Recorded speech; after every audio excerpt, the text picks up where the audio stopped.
Assalamualaikum. Good morning, dear students. How are you all? I hope you all are doing good at your home. Let me introduce myself. I'm your maths teacher. This is your math book. Now open your book. Previously, we have done with exercise 4A. हमने 4A के question number 1, question number 3 और question number 4 किए थे और यहीं पर हो जाती है हमारी 4A कंप्लीट। आज हम स्टार्ट करेंगे एक्सरसाइज 4B। उम्मीद है कि 4A के आप लोगों को क्वेश्चन समझ आ गए होंगे और आप लोगों ने कर भी लिए होंगे। चलें जी, स्टार्ट करते हैं आज exercise 4B। Exercise 4B question number 1, find the LCM of the following numbers by the common multiple method. Question number 1, find the LCM of the following numbers by the common multiple method. Common multiple method क्या होता है? Common multiple method वो होता है कि जो हमें numbers given हैं इनके हम लिखेंगे मल्टीपल्स। मल्टीपल्स मतलब हम इनका जो टेबल पढ़ते हैं हम वो लिख देंगे, ठीक है। पर उनमें जो कॉमन आएगा नंबर वो हमारा हो जाएगा इसका LCM। चलें जी, इसको स्टार्ट करते हैं। हमारे पास नंबर्स हैं 4, 6 एंड 8। पहले हम लिखेंगे मल्टीपल्स ऑफ 4।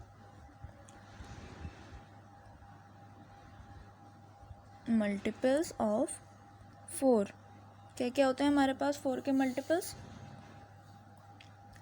4, 8, 12, 16, 20 एंड 24 और आगे भी हम लिख सकते हैं।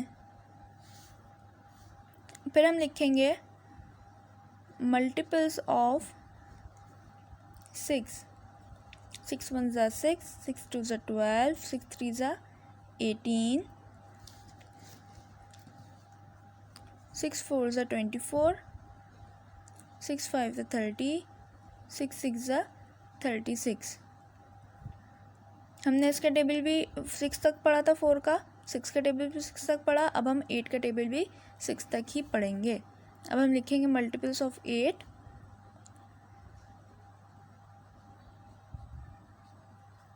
8 1 ज़ा 8, 8 2 ज़ा 16, 8 3 ज़ा 24, 8 4 ज़ा 32, 8 5 ज़ा 40, 8 6 ज़ा 48, ठीक है। अब हम देखेंगे कि इन तीनों गिवन नंबर्स में कॉमन क्या है। इन सब में कॉमन जो है वो 24 है। 24 4 के टेबल में भी आता है, 6 में भी आता है और 8 में भी आता है, ठीक है। हमारे पास जो भी नंबर तीनों में कॉमन आएगा उसको हम कर देंगे हाईलाइट। यहाँ हमने कर दिया उसको सर्किल, ठीक है। तो अब हमारे पास LCM आया 4, 6 एंड 8 का by common multiple method. 4, 6 and 8, 24। This is our answer. Okay students, इसका जो सेकंड पार्ट है, इसका सेकंड पार्ट है 10, 15 एंड 20। इसमें ये भी ऐसे ही होगा कि हम पहले 10 के मल्टीपल्स लिखेंगे, फिर 15 के और फिर 20 के, फिर उनमें जो सब कॉमन आएगा वो हमारा हो जाएगा LCM, ठीक है। इसका जो सेकंड पार्ट है वो आपका हुआ होमवर्क। अब स्टार्ट करते हैं question number 2, find the LCM of the following numbers by prime factorisation. अब क्वेश्चन नंबर 2 है हमारे पास, find the LCM of the following by prime factorisation. First part में हमें 3 नंबर्स गिवन है 45, 75, 125। इसका हमें LCM मालूम करना है बाय प्राइम फैक्टराइजेशन। हमने एक्सरसाइज 4A में HCF फाइंड आउट किया था बाय प्राइम फैक्टराइजेशन। इसी तरह हम LCM भी मालूम करेंगे, बस कुछ डिफरेंस है इसमें HCF और LCM में, वो मैं आपको बताती हूँ। पहले इसको सॉल्व करते हैं। 45 को सॉल्व करें तो हमें पता है कि 45 2 के टेबल में तो आता नहीं है, तो हम स्टार्ट करेंगे 3 से।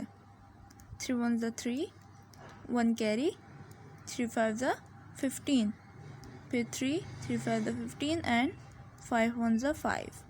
75 भी 2 के टेबल में नहीं आएगा क्योंकि ये ऑड नंबर है, 2 इवन नंबर है, तो हम इसको भी करेंगे 3 से। 3 2 ज़ा 6, 1 कैरी, 3 5 ज़ा 15, फिर 25 3 के टेबल में नहीं आता, इसके लिए हम लेंगे अब 5 5 5 ज़ा 25, अगेन 5 5 1 ज़ा 5। अब 25 है, 25 को भी 25 2 के टेबल में तो नहीं आता और 3 के टेबल में भी नहीं आता। अगर हम करके देखें तो 3 4 ज़ा 12 हो जाएगा, फिर 5 तो 3 के टेबल में नहीं आता, इसलिए अब हम इसको स्टार्ट करेंगे 5 से। 5 2 ज़ा 10, 2 कैरी और 5 5 ज़ा 25, 5 5 ज़ा 25 एंड 5 1 ज़ा 5। ठीक है, अब 45 के क्या फैक्टर्स हैं? 3 3 एंड 5। अच्छा, 3 हमारे पास है 2 दफ़ा, तो हम 3 को 3 स्क्वायर लिख सकते हैं। मैंने आपको पिछले लेक्चर में बताया था कि जिस पे भी स्क्वायर होता है उसका मतलब होता है कि वो नंबर 2 दफ़ा लिखना है। तो ये 3 हमारे पास 2 दफ़ा है, तो हम इसको स्क्वायर लिख देंगे, एक 3 लिख के उसके ऊपर स्क्वायर लिख देंगे। ठीक है, और 5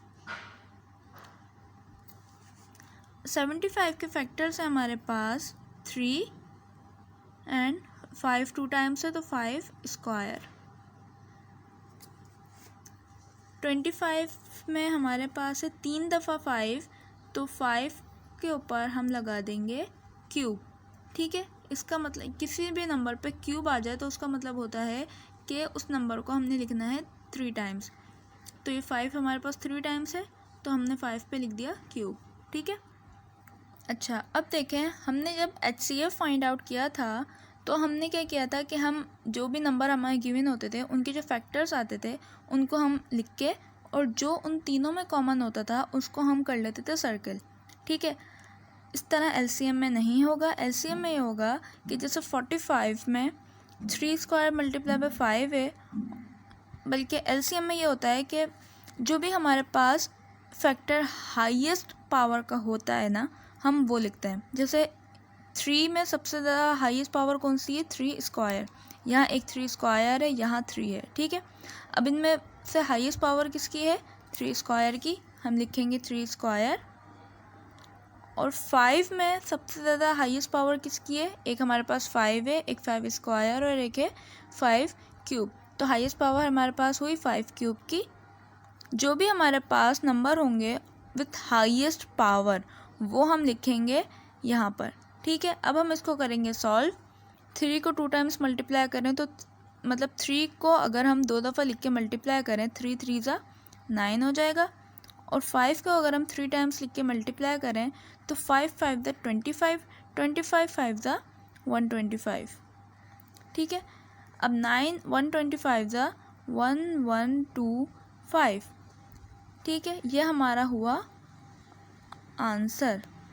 ठीक है, समझ आ गई आप लोगों को बात। अब इसका सेकंड और थर्ड पार्ट जो है वो भी ऐसे ही होगा।